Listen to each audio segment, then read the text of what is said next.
Hello everyone, tarot with M Singh में ma'am Singh आप सभी का बहुत बहुत स्वागत करती हूँ। हमेशा की तरह मैं आ गई हूँ आपके पर्सन की एनर्जीज़ के साथ। देखते हैं इस वक्त आपके पर्सन की कलेक्टिव लेवल पे करंट एनर्जीज़ क्या हैं, उनके सबकॉन्शियस माइंड में क्या चल रहा है, इमीडिएटली क्या एक्शन एक्सपेक्टेड है।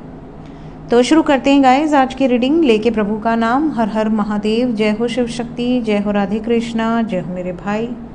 सबसे पहले अपने पर्सन को याद कर लीजिए, उनका नाम ले लीजिए एटलीस्ट 3 टाइम्स ताकि ज़्यादा से ज़्यादा एनर्जीज आप तक पहुंच सके। शुरू करते हैं मेजर अरकाना से।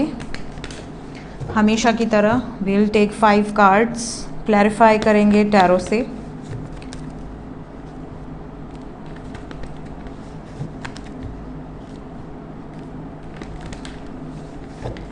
पांच कार्ड एंजल्स। कलेक्टिव लेवल पे मेरे व्यूवर्स के पर्सन की एनर्जी क्या है, लव लाइफ को लेकर, आपको लेकर आपके पर्सन क्या सोच रहे हैं।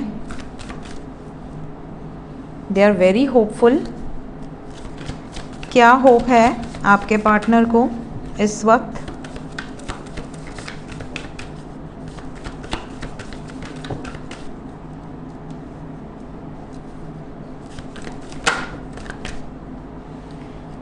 सबसे पहली चीज़ तो इन्हें ये होप है कि ये बहुत शांति से बैलेंस बनाकर उम्मीद रखते हुए काफ़ी टाइम बर्बाद कर चुके हैं।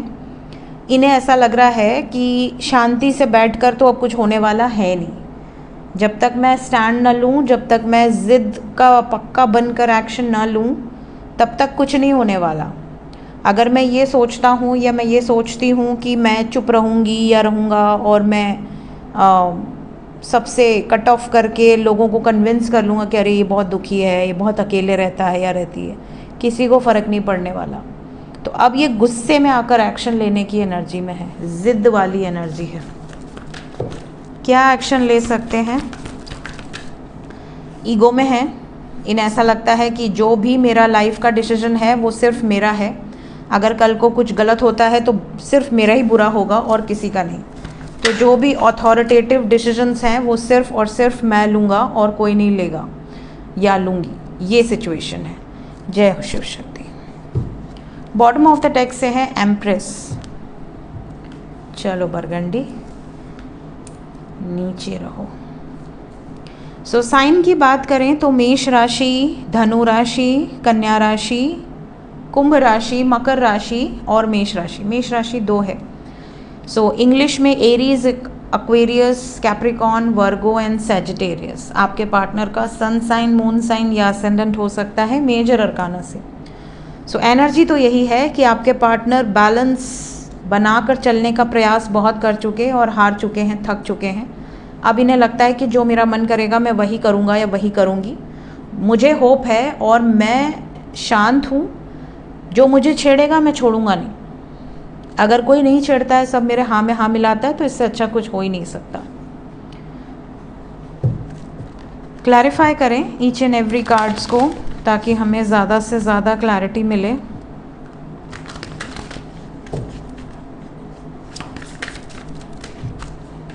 द स्टार,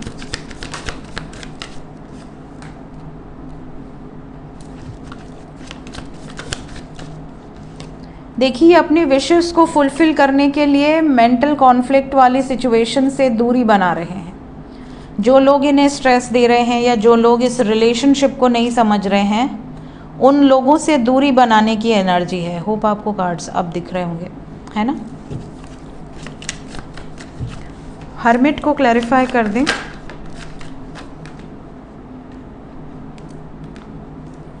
हर्मिट को हैंगमैन ने क्लैरिफाई किया है विद कर्मा कार्ड, जजमेंट। आपके पर्सन बहुत थोड़ी बात कर रहे होंगे या बिल्कुल ही बात नहीं कर रहे होंगे। क्यों? क्योंकि इन्हें ऐसा लगता है कि जब तक मैं सही डिसीजन ना ले लूँ, सही निर्णय ना ले लूँ और अपने कर्मास को, जो भी मेरे पेंडिंग कर्मास हैं उन्हें हील ना कर लूँ, तब तक बात करके और आपको कोई भी कमिटमेंट तो मैं दे नहीं सकता क्योंकि अभी मैंने डिसीजन ही नहीं लिया है। तो सिर्फ बात करके आपको अटका के रखने का कोई मायने नहीं है। इस वजह से या तो ये बहुत कम बात कर रहे होंगे या बिल्कुल ही बात बंद करके बैठे होंगे। इन्हें अंदर से ये सफोकेशन हो रही है कि मैं बोलूँ क्या, जब मुझे शादी नहीं करनी या मैं नहीं कर पा रहा हूँ चाह कर भी, या मैं कमिटमेंट नहीं दे पा रहा हूँ या नहीं दे पा रही हूँ ड्यू टू एनी प्रेशर, तो मैं क्या बात करूँ और क्यों बात करूँ, किस राइट से बात करूँ। ये इनके मन में एक फीलिंग है जिस वजह से ये आपसे कट ऑफ है। आपको लग रहा होगा कि अगर इनके मन में इतना प्रेम है मेरे लिए तो क्यों नहीं एक्शन ले रहे हैं। इसीलिए नहीं ले रहे हैं क्योंकि ये लेने की पावर है नहीं इनके हाथ में।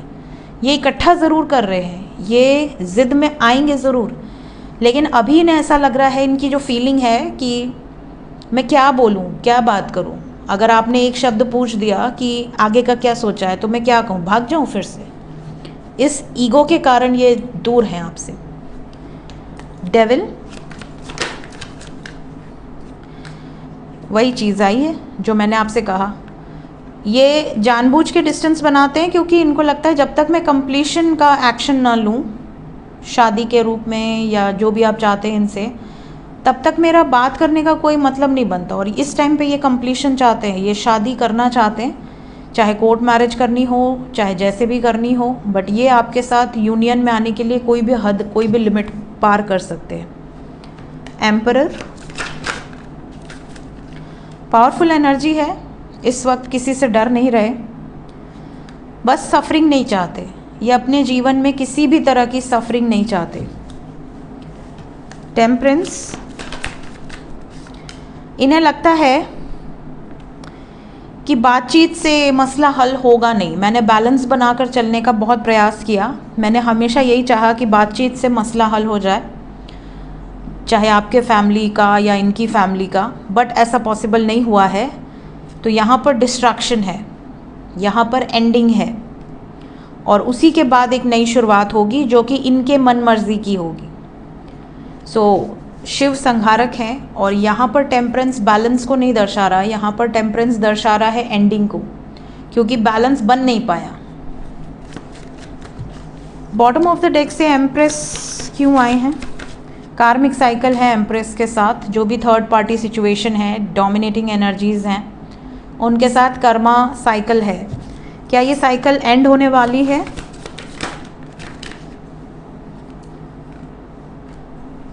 एक नई शुरुआत होने वाली है फ़िलहाल आपके साथ, और जो भी कन्फ्यूजन्स हैं, जो भी चॉइसेस हैं, अपनी विजडम से उन चॉइसेस से रिलीज़ होंगे आपके पर्सन। बट इसमें इंस्टेंट एनर्जी नहीं है, it will take little time. ये जो अपने आप को प्रिपेयर कर रहे हैं वो एक कमिटमेंट के लिए कर रहे हैं, आपके साथ एक नई शुरुआत इस लव लाइफ में। लेकिन ये थर्ड पार्टी एंड होगी। इन्होंने थर्ड पार्टी को ये भी कहा है कि आपके साथ कनेक्शन है, ये आपको छोड़ नहीं सकते। जैसे थर्ड पार्टी अगर इनके माँ बाप हैं तो ये उनको भी बता रहे हैं कि मैं बहुत प्यार करता हूँ या करती हूँ और इसके बिना नहीं जी पाऊँगा। दोनों डेक से यही एनर्जी आई है, मैं नहीं जी सकता इसके बिना या नहीं जी सकती। तो प्लीज़ समझो मेरी बात को और सोच समझ कर निर्णय लो, अदरवाइज़ आप मेरा दिल तोड़ दोगे हमेशा हमेशा के लिए। ये एनर्जी है, यहाँ कपल की एनर्जी है। अभी सबकी लाइफ में कपल माँ बाप ही नहीं होंगे, कुछ लोगों की लाइफ में कपल हो सकता है, कोई अदर पर्सन हो, बट एनर्जी कलेक्टिव यही है। इस वक्त आपके पर्सन शांत हैं, इस वक्त आपके पर्सन अग्रेसिव हैं, अपने गुस्से को दबा कर रखें ज्वालामुखी की तरह, कभी भी फट सकता है। देखते हैं आपके पर्सन की वर्तमान भावनाएं आपको लेकर क्या हैं। कहाँ गया डेक?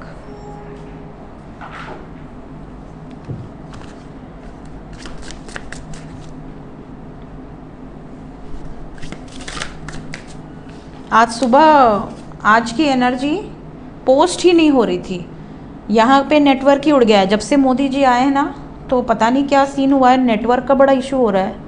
जब अब वो तो वीवीआईपी हैं, तो जब वो आते हैं तो वैसे भी उनकी सिक्योरिटी पर्पस से हो सकता है कुछ होता हो, बट नेटवर्क उनके जाने के बाद तो आ गया था, उसके बाद फिर उड़ गया। तो मुझे समझ ही नहीं आया सुबह कि क्यों लोड नहीं हो रहा है, क्या इशू है। फिर उसके बाद लोड हुआ, पब्लिक हुआ, कितने बजे, 10:30 बजे या 11:15, नहीं 10:15 या 10:30 करीब हुआ। उसके बाद मेरे घर में मौसी मामी सब लोग आ गए, मैं बोली आज भी लेट हो जाएगा मुझे। उसके बाद वो लोग गए 4 बजे। अब कोई गेस्ट आया तो हम कैसे उनको बैठा कर जा सकते हैं। तो मैं वही सोच रही थी कि जैसे ही फ्री हूँ मैं आके वीडियो पोस्ट करूँ।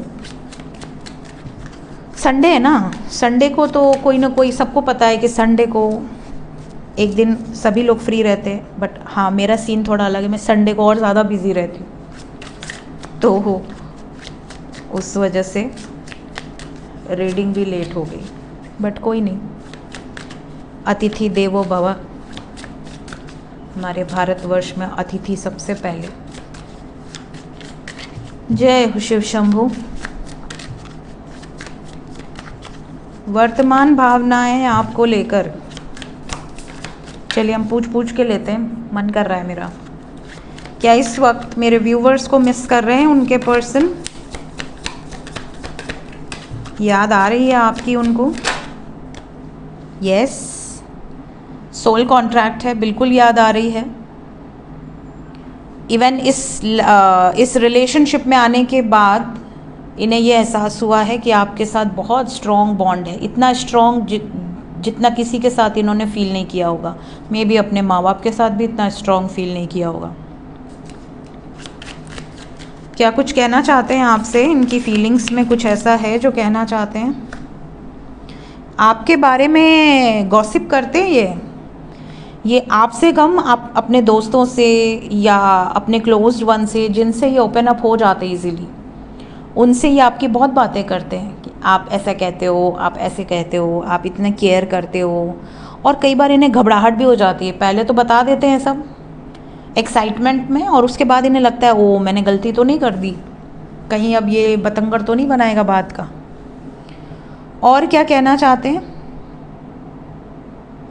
कई बार इनके मन में ये भी भावना आती है कि अगर ये कभी भी आपके साथ लॉयल नहीं रहे हैं या डेडिकेटेड नहीं रहे हैं, कभी जाने अनजाने इन्होंने कोई गलती की है, या इन्हें ऐसा एहसास होता है कि शायद ये आपको वो खुशी नहीं दे पा रहे हैं जो आप डिज़र्व करते हो, आप इनसे इतना प्रेम करते हो, बदले में ये इक्वल गिव एंड टेक नहीं रख पा रहे रिलेशनशिप में, तो कई बार इन्हें अनवर्दी वाली फीलिंग आती है कि कहीं ऐसा तो नहीं कि आप बेटर पर्सन डिज़र्व करते हो और ये पर्सन आपके लाइफ में आके आपकी ज़िंदगी ख़राब कर रहे हैं।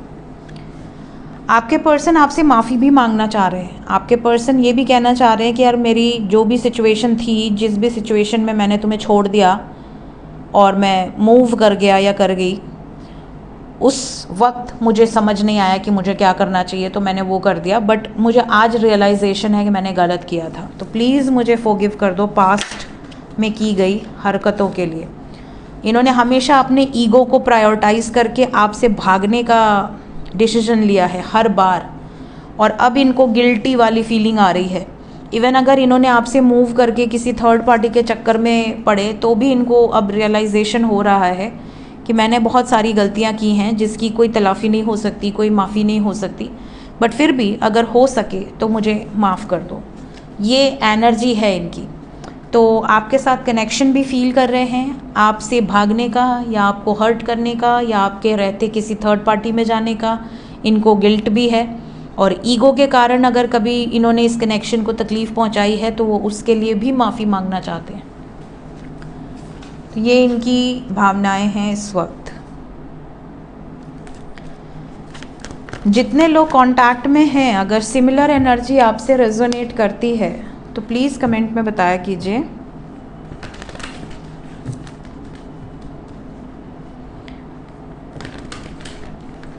एक पता नहीं कैसे, क्योंकि मेरा हाथ तो हमेशा ऐसे ही रहता है, बट किसी ने मुझसे कहा कि मैम आपके में एंजल लाइन है, तो मैंने कहा कि क्यों पूछ रहे हैं आप? तो उन्होंने कहा कि हमने नोटिस किया आपके हाथ में। इतना दिखता है क्या? मेरे हाथ की रेखाएं भी दिख जाती हैं क्या वीडियो में? तो मैंने उनको कहा अच्छा आपको वीडियो में भी दिख गया कि कौन सी रेखाएं हैं मेरे हाथ में? तो कह रहे हैं हाँ हाँ हमने देख लिया। हम कहे अच्छा ठीक है। एक से एक कमेंट्स आते हैं, मैसेजेस आते हैं।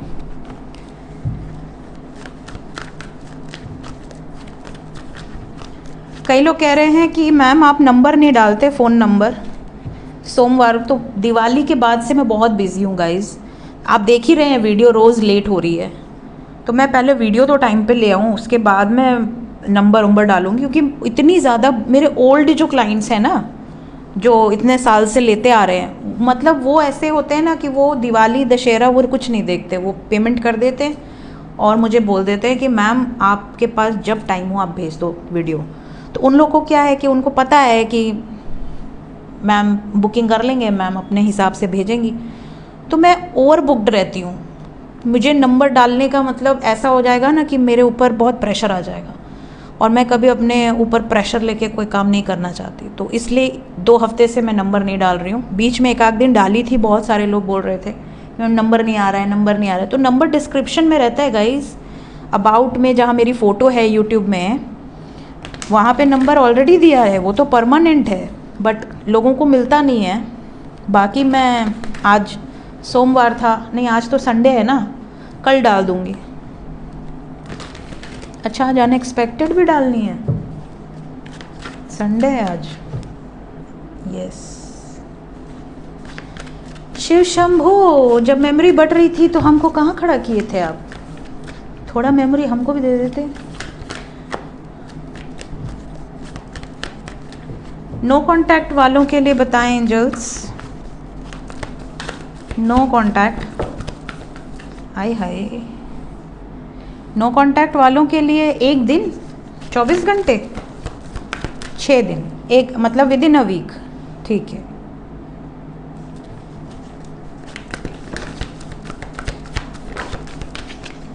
विद इन अ वीक वापस आ रहे हैं आपके पर्सन, 100% वापस आ रहे हैं, और दुखी होकर वापस आ रहे हैं। दुखी होकर वापस आ रहे हैं, आपके पास तो है नहीं कि आप दुखी करेंगे, कहीं और से दुखी होकर वापस आ रहे हैं, ऐसी एनर्जी है। कोई तो ट्रिगर मिलेगा इनको 6 दिन के अंदर, कुछ लकी वंस 24 घंटे के अंदर ही वापस आएंगे, और वापस आएंगे किसी से दुखी होकर। डबल कन्फर्मेशन देखिए, यहाँ भी हार्ट अटैक एंड लॉस है। अब आपने तो दिल दुखाया नहीं है इनका, आपसे तो बात ही नहीं हो रही, तो आप कहाँ से दिल दुखाएंगे? ये कहीं और से धक्का खा के आ रहे हैं इमोशनली। मेरा हाथ काँप रहा है ना, क्यों काँप रहे हो भाई? ये देखो ठंडी लग रही है, एक्चुअली ठंड हो गई है। सो 5 of cups and 3 of swords, कहीं ना कहीं ऐसा लग रहा है कि आपके पर्सन कहीं से दुखी होकर आपके पास आएंगे, और इनको ये रियलाइजेशन भी होगा कि सिर्फ आप ही हैं जो इनको इस टाइम पे संभाल सकते हैं, और किसी में इतनी हिम्मत नहीं है, ताकत नहीं है कि इनको सहारा दे दे। इनको ये भी रियलाइजेशन हो चुका है कि आपके साथ ही डेस्टिनी है, आपके साथ ही भाग्य ने जोड़ कर रखा है, आपके लिए प्रोटेक्टिव भी रहेंगे, इनको आपकी इम्पोर्टेंस भी समझ में आएगी, ये भी नज़र आ रहा है। बट ये किसी से इमोशनली विड्रॉ करके आएंगे, पूरी तरह से मूव ऑन करके आएंगे। तो अगर आपको ऐसा लगता है कि आपके पर्सन किसी की तरफ आकर्षित रहे हैं, या किसी और की तरफ रहे हैं, या इनका परिवार बहुत टॉक्सिक है, आपके खिलाफ भड़काता है, व्हाटएवर, तो ये वहाँ से आपके तरफ वापस आते हुए नज़र आ रहे हैं, और प्यार बढ़ता हुआ नज़र आ रहा है, जो कि अच्छी बात है। जो लोग कांटेक्ट में हैं उनके लिए भी बता दें,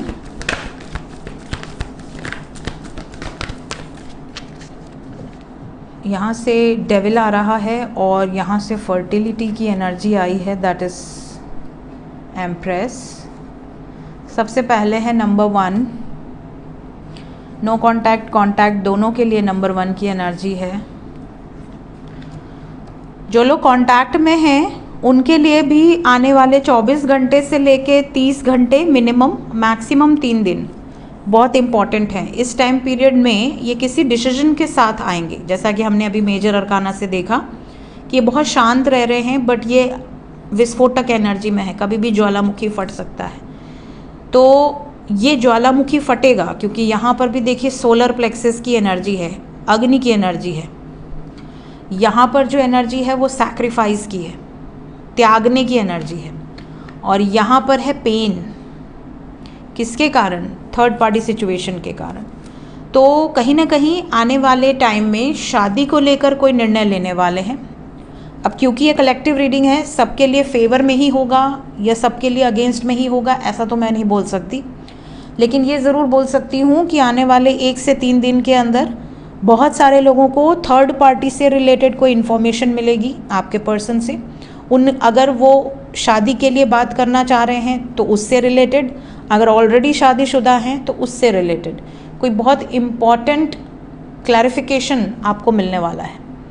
और किसी एक सिचुएशन को ये हमेशा के लिए सैक्रिफाइस करने वाले हैं। सैक्रिफाइस को क्लैरिफाई करें।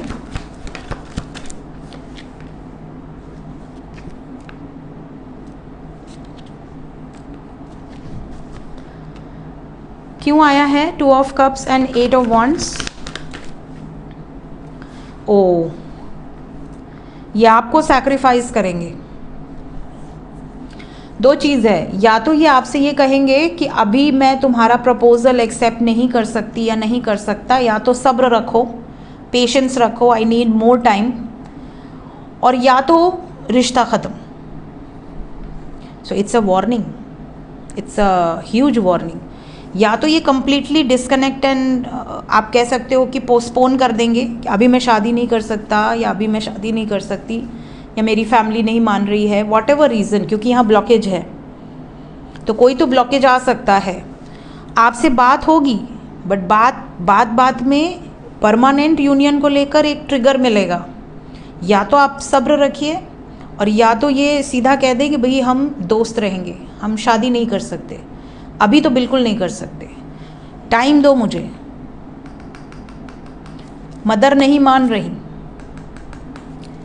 आगे मूवमेंट पॉजिटिव चाहिए तो सब्र रखना पड़ेगा, ये होगा। तो जिनके साथ ये एनर्जी रेजोनेट करे कमेंट में ज़रूर बताइएगा, और सतर्क रहिएगा। अगर वो कहते हैं कि इट विल टेक टाइम और आपके पास समय है तो समय दीजिए। अगर आप प्रेम करते हैं तो समझ के लीजिए, अंडरस्टैंड करना ज़रूरी है सिचुएशन के हिसाब से। बट अगर वो पोस्टपोन कर रहे हैं, सिर्फ टाइम पास कर रहे हैं, आपको लटकी दे रहे हैं, एक तरह से लटका कर रख रहे हैं, तो फिर आपका डिसीजन है कि आप क्या चाहते हैं। एंजल्स क्या बताना चाहते हैं इस वक्त? ओके, आ गया कार्ड सस्पिशियस। ओके, और हमारे पास है ancient wisdom and we have release. Ancient wisdom and release.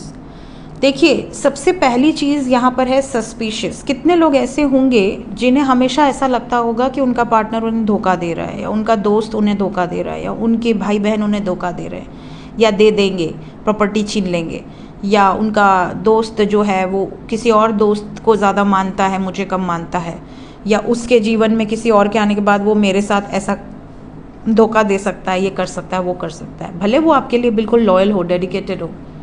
कितने लोग ऐसे हैं जिन्हें ऐसा लगता है कि उनका पार्टनर उनके पीठ पीछे धोखा दे रहा है, किसी और से बात कर रहा है। आपका मन करता है उसका फ़ोन लेके चेक कर लें, उसका सोशल अकाउंट चेक कर लें, उसके कॉल रिकॉर्ड्स चेक कर लें। तो ये आपके इस लाइफ से रिलेटेड नहीं है। ये ऐसा नहीं कि आप बहुत प्यार करते हैं, पॉजिटिव हैं, इसलिए आपके मन में ये भावना आ रही है, नहीं। ये एक रीज़न हो सकता है, बट ज़्यादातर ऐसा तब होता है जब आप पास्ट लाइफ में धोखा खाए होते हो, जब आप पास्ट लाइफ में बहुत तगड़ा ट्रिगर या तो खाए होते हो या किसी को दिए होते हो। अगर आपने कभी पास्ट लाइफ में किसी को धोखा दिया है तो इस लाइफ में आपको ऐसा लगेगा कि आपके साथ लोग धोखा दे रहे हैं, क्योंकि आप भी तो धोखा खाओगे, आप भी तो वो कर्मा क्रिएट करके आए हो धोखा दे दे के। तो इस जन्म में आपको लगेगा कि मैं भी धोखा खा जाऊँगा या खा जाऊँगी।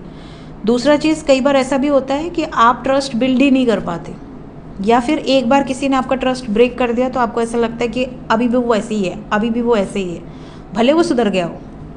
तो ये जो बिहेवियर है ये बहुत ख़राब बिहेवियर है। और ये जैसे दीमक होते हैं, दीमक जानते हैं जो लकड़ी में लग जाते हैं, उनको इंग्लिश में क्या कहते हैं आई डोंट नो, याद था मुझे, भूल गई मैं।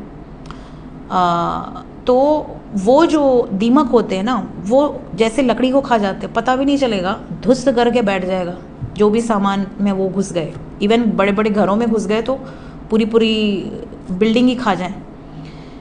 वैसे ही शक होता है, एक रिश्ते में घुस जाए तो आपके रिश्ते को कब खोखला कर देगा आपको पता भी नहीं चलेगा, और सडनली वो रिश्ता ठह जाएगा।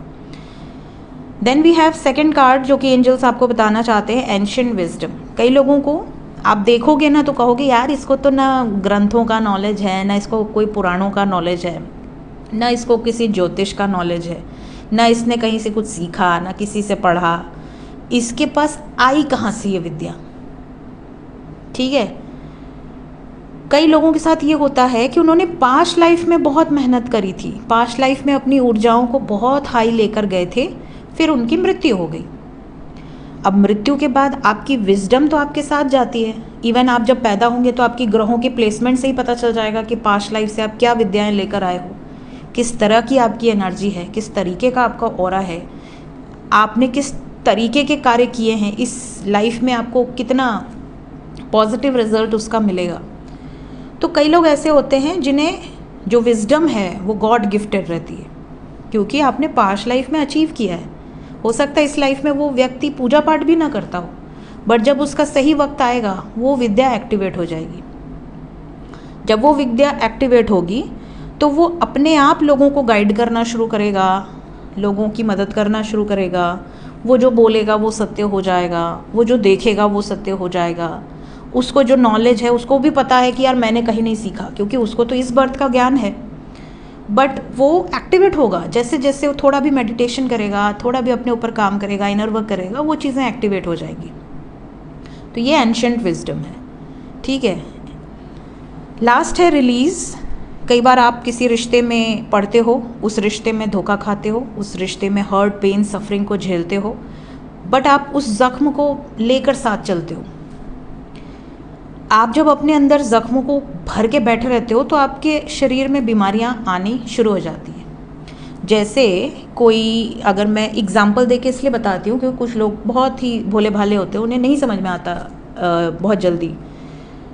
तो अब जैसे कोई जानवर मर गया, ठीक, सपोज कोई चिड़िया मर गई, कोई चूहा मर गया, आप देखोगे विद इन 2 to 3 days अपने आप उनके शरीर पर कीड़े आ जाएंगे। कैसे आ गए? आपका घर साफ है, आपके घर में उस टाइप के कोई कीड़े नहीं हैं, बट वो कीड़े उत्पन्न हुए ना, उसी बॉडी से वो कीड़े उत्पन्न हुए, उसी बॉडी को वो कीड़े खा रहे हैं। ठीक है, तो ये क्या है? ये आप समझ लीजिए कि ये उनका कर्म था। ठीक है, उन्होंने, जैसे किसी जानवर ने अपनी जान दी या वो मर गया, उसके ऊपर कीड़े आ गए, उसको खा रहे हैं, वैसे ही जब आपके शरीर में आप नेगेटिव जो ऊर्जाएं हैं उनको अंदर डालते जाते हो, तो वो भी आपके अंदर वो नेगेटिव कीड़े पैदा करता है, वो नेगेटिविटी पैदा करता है। और वो नेगेटिव कीड़े जब आपके शरीर में पैदा होंगे, जिन्हें हम इन्फेक्शियस कहते हैं, इन्फेक्शियस, वायरस, वॉटएवर, फिर वो गंदी गंदी बीमारियां उत्पन्न करते हैं। जितने लोग अपने अंदर सप्रेस करते हैं ना, ऐसे लोगों को बहुत ज़्यादा चांसेस हैं कि कभी ऐसे ऐसे घातक रोग हो जाएं, क्रॉनिक डिजीज़ेस हो जाएं जो पता ही ना चलें। आपको ऐसा लगे कि यार ये तो जेनेटिक भी नहीं है, हमारे ख़ानदान में कभी किसी को ये चीज़ें नहीं हुई, ना ही ये बंदा या बंदी कोई नशा वशा करता था, कोई ड्रग्स नहीं, कोई टोबैको नहीं, कुछ नहीं, इसको कैसे हो गया? ये सप्रेस्ड इमोशंस के कारण हुआ। ठीक है, वो सप्रेस्ड इमोशंस आपके अंदर दबाते गए, आपने उसको रिलीज़ नहीं किया। इसलिए एंजल्स आपको कह रहे हैं कि आप अपने शरीर में नेगेटिविटी को मत भरिए। शरीर आपका प्योरेस्ट फॉर्म ऑफ एनर्जी है, उसमें आप सिर्फ पॉजिटिव थॉट्स भरिए, पॉजिटिव नॉलेज भरिए, विजडम भरिए, प्यार भरिए, अच्छी अच्छी चीज़ें भरिए, जंक मत डालिए। तो अगर आपने किसी से धोखा खाया, किसी से तकलीफ़ खाई, किसी से झगड़ा हुआ, या तो उसको 100 गाली दे लो, बराबर कर लो, भड़ास निकाल लो पूरी, और या तो फिर आप उसको फॉरगिव कर दो। सबसे बेस्ट ऑप्शन यही है, फॉरगिव कर दो। फॉरगिव करने से ये होता है कि प्रकृति आपका बदला भी लेगी, आपको संतुष्टि भी मिलेगी, और आपका उससे कॉर्ड भी कट जाएगा कि भाई मेरा तुझसे कोई लेना देना नहीं, मैंने तो तुझे माफ़ कर दिया। भगवान से भी कह दो, भैया डायरी में नोट कर लो, मैंने माफ़ कर दिया, मेरे नाम पे बिल मत फाड़ना, अगला जन्म इसकी वजह से तो ना लेना पड़े मुझे। समझ रहे हो? तो रिलीज़ करना, फॉरगिव करना, इट्स वेरी इंपॉर्टेंट। तो अगर आपको ऐसा लगता है कि यार ये मेरा दुश्मन है, चाहे वो आपका पति क्यों ना हो, ये पति मेरा बड़ा टॉक्सिक है, दिन भर झगड़ा करता है, दिन भर लड़ाइयाँ करता है, गाली गलौज करता है, मल्टीपल रिलेशन में रहता है, इसको तो ऐसा हो जाए, वैसा हो जाए, तो आप अपना ही कर्म जोड़ रहे हो उसके साथ। अभी इस जन्म में तो आप उसको झेल ही रहे हो, अगला जन्म भी आपने उसके साथ बना लिया, क्योंकि आप उसको कर्ज कर रहे हो। कर्ज करोगे तो बदला लेने आप ही को आना पड़ेगा। इससे बेटर ऑप्शन है फॉरगिव। रिलीज़ कि भैया जो कर रहे हो अपने लिए कर रहे हो, मुझे तुम्हारे इस तू मैं में से कोई फ़र्क नहीं पड़ने वाला।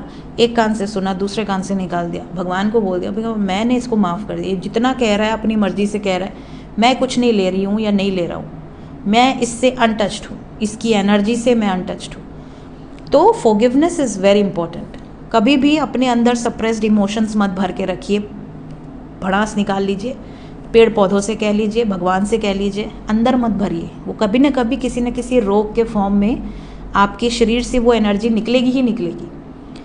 सो ये थी गाइस इस वक्त की एनर्जी रीडिंग। मिलते हैं नेक्स्ट रीडिंग में। Till then take care, bye bye.